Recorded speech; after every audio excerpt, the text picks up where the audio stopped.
क्या पश्चिम एशिया में बनने जा रहा है एक नया ताकतवर सैन्य गठबंधन? क्या सऊदी अरब, तुर्की और पाकिस्तान मिलकर बदलने जा रहे हैं पूरे इलाके का पावर गेम? और सबसे बड़ा सवाल, इस नई रक्षा डील का भारत पर क्या असर पड़ सकता है? नमस्कार, मैं सौरभ शुक्ला और आप देख रहे हैं न्यूज़ 18। पश्चिम एशिया से आज एक बड़ी खबर सामने आ रही है। खबर है कि सऊदी अरब, तुर्की और पाकिस्तान में एक बड़े रक्षा समझौते पर हस्ताक्षर करने जा रहा है।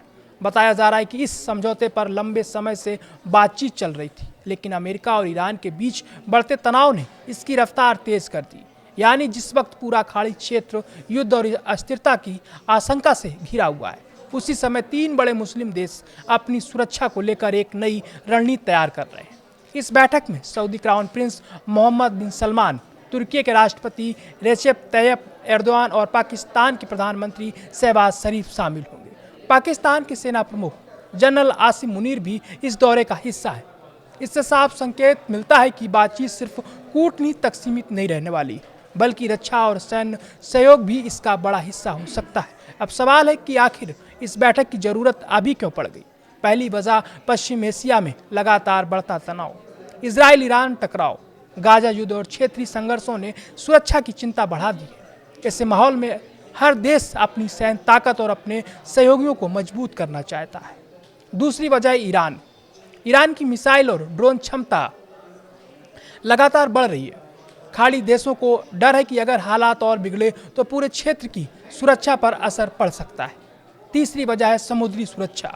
होर्मुज जलडमरू मध्य और लाल सागर दुनिया के सबसे अहम व्यापारिक रास्तों में शामिल है।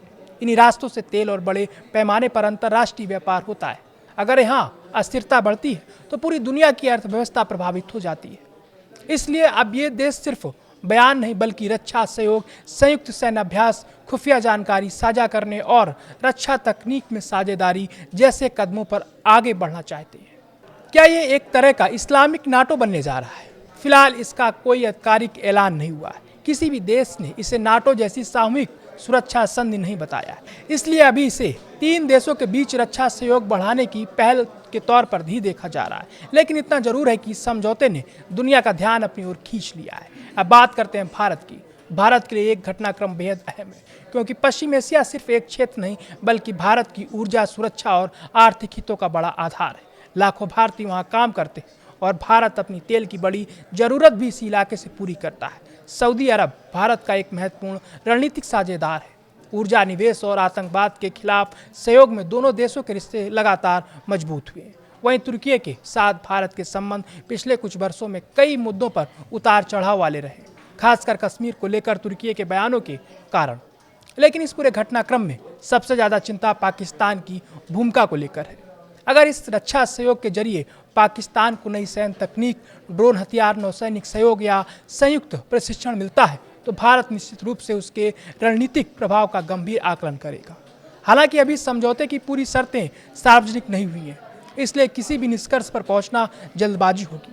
लेकिन इतना तय है कि इस बैठक पर सिर्फ भारत ही नहीं, बल्कि पूरी दुनिया के कई देश नज़र बनाए हुए हैं।